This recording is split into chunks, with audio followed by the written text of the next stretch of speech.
Welcome to our channel. आज इथे मी तुम्हाला हेल्दी असा होममेड पास्ता बनवून दाखवणार आहे। त्यासाठी इथे आपण 1.5 वाटी एवढा बारीक रवा घेणार आहोत आणि हा रवा एकदम बारीक असा आहे। जर तुमच्याकडे जाड रवा असेल तर तुम्ही मिक्सरला फिरवून घ्या।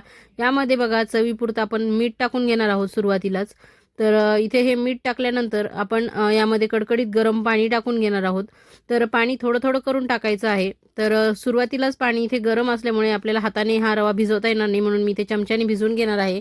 तर अजून थोडंसं पाणी इथे लागणार आहे। तर थोडं थोडं करून आपल्याला असा खूप पातळ नाही आणि खूप घट्ट नाही असा असा छान याचा गोळा मळून घ्यायचा आहे। तर इथे बघा आधी सुरुवातीला पाणी गरम असल्यामुळे चमच्याने चांगलं भिजून घेणार आहे आणि हाताला सोसवण्यासारखं झालं की मी इथे हाताने हा रवा चांगला भिजून घेणार आहे बघा।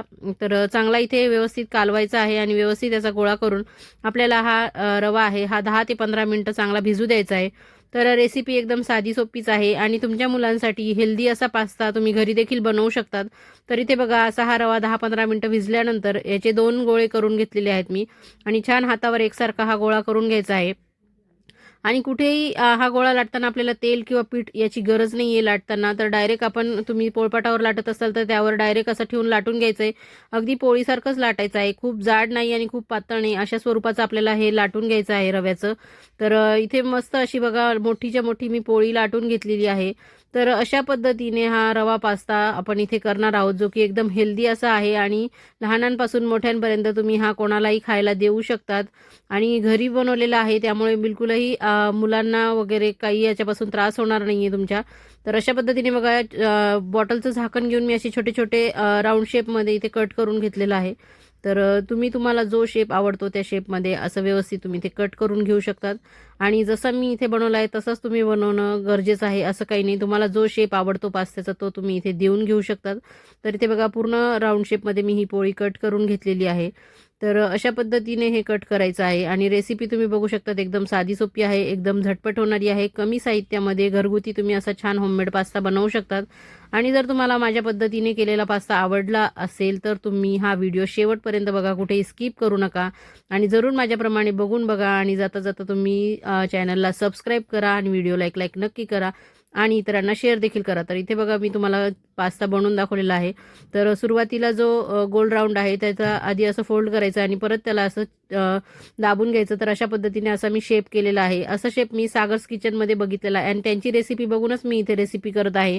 आणि अशा पद्धतीने सुजी पास्ता ब्रिस्टिश किचनमध्ये पण दाखवलेला आहे, तो देखील व्हिडिओ मी बघितला आहे। तर त्याच पद्धतीने मी इथे थोडाफार करण्याचा प्रयत्न केलेला आहे आणि इथे बघा हे मी काटा चमच्यावरती हा पास्ता तयार करून घेतला होता 2-3 सॅम्पलमधून असा। तर इथे बघा पातेल्यामध्ये भरपूर सारं पाणी आपल्याला इथे ठेवायचं आहे उकळायला आणि त्यामध्ये हा पास्ता आपल्याला चांगला 10 ते 15 मिनिटं उकळून घ्यायचा आहे। म्हणजे आपण मार्केटमधून आणलेला पास्ता सुद्धा आपण चांगला असा पाण्यामध्ये भरपूर चांगला मऊ होईपर्यंत शिजवून घेतो, त्याच पद्धतीने पाणी चांगलं खळखळ उकळतं पाहिजे आणि त्यामध्ये तुम्ही हा पास्ता टाकून घ्यायचा आहे। तर हा पास्ता टाकल्यावरती लगेच पाण्याला उकळी येणार नाही, एक 5 मिनिटांनी बघा उकळी आल्यावर इथे बघा पास्ता कसा छान खालीवर असा पाण्यामध्ये नाचतो आहे। तर अशा पद्धतीने 10 ते 15 मिनिटं याला चांगलं शिजवून घ्यायचं आहे। छान हा पास्ता फुलतो देखील आणि शिजून छान असा सॉफ्ट देखील होतो। तर इथे बघा तुम्हाला आकार दिसत असेल किती छान असा फुलून आलेला आहे हा पास्ता। तर अशा पद्धतीने आपला हा पास्ता इथे शिजलेला आहे। तर मी तो चाळणीत काढून घेतलेला आहे आणि एकमेकाला चिटकू नये म्हणून वरून गार पाणी घालून घेतलेलं आहे। तर इथे बघा आता आपण मस्त सर्व भाज्या टाकून याला छान सर्व केचप वगैरे टाकून भाज्या सगळ्या टाकून आपण इथे याला फोडणी देऊन घेणार आहोत पास्त्याला। तर इथे भरपूर सारा लसण टाकून घेतलेला आहे मी, मी तेल वापरलेलं आहे, तुम्ही बटर देखील वापरू शकतात। आणि लसण आपल्याला आपण भाजीत वगैरे टाकतो तसा लाल करायचा नाही आहे, थोडासा उगे कच्चेपणा जाईपर्यंत ते परतायचं आहे। 2 हिरव्या मिरच्या मी पोटं फोडून इथे टाकून घेतलेल्या आहे, त्यानंतर बारीक कट केलेला कांदा इथे टाकून घेतलेला आहे। तर कांदा देखील आपला चांगला सॉफ्ट होईपर्यंत आपल्याला इथे छान परतून घ्यायचं आहे। त्यानंतर इथे मी चॉपरमध्ये 2 टोमॅटो चांगले बारीक चॉप करून घेतलेले आहेत। तुम्ही इथे टोमॅटोची प्युरी करून देखील घालू शकतात, प्युरी देखील या पास्त्यामध्ये छान लागते। त्यानंतर इथे मी आपलं घरचं जे तिखटवालं लाल तिखट आहे ते इथे 1 चमचा टाकून घेतलेला आहे। त्यानंतर पास्ता मसाला मी इथे टाकून घेणार आहे। तर पास्ता मसाला टाकल्यानंतर ह्या वाटीमध्ये मी टोमॅटो केचप आणि शेजवान चटणी असं दोन्ही मिक्स करून काढून घेतलं होतं, ते इथे टाकून घेणार आहे। तुम्ही इथे रेड चिली सॉस देखील टाकून घेऊ शकतात आणि अशा पद्धतीने व्यवस्थित हे सर्व सॉसेस आणि या भाज्या मिक्स करून घ्यायच्या आहे. तुम्हाला इथे आवडत असेल तर तुम्ही वेगवेगळ्या रंगाच्या शिमला मिरचीसुद्धा ॲड करू शकतात. आणि ज्या पाण्यामध्ये आपण पास्ता शिजवला होता तेच पाणी इथे मी ॲड करून घेतलेलं आहे. आणि त्यानंतर इथे 2 चीजचे क्यूब मी किसून घेतलेले आहेत, ते देखील या पाण्यामध्ये मी ॲड करणार आहे.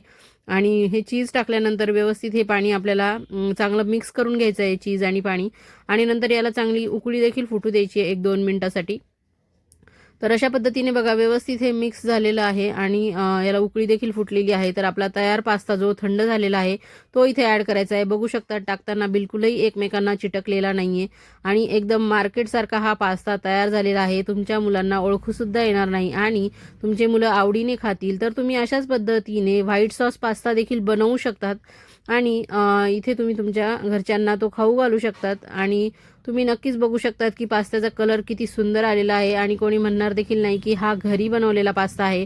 तर नक्कीच माझ्या पद्धतीने तुम्ही एकदा तयार करून बघा आणि जर तुम्हाला ही रेसिपी आवडली असेल तर नक्कीच चॅनलला सबस्क्राईब करा, व्हिडिओला एक लाईक नक्की करा आणि इतरांना शेअर देखील करा.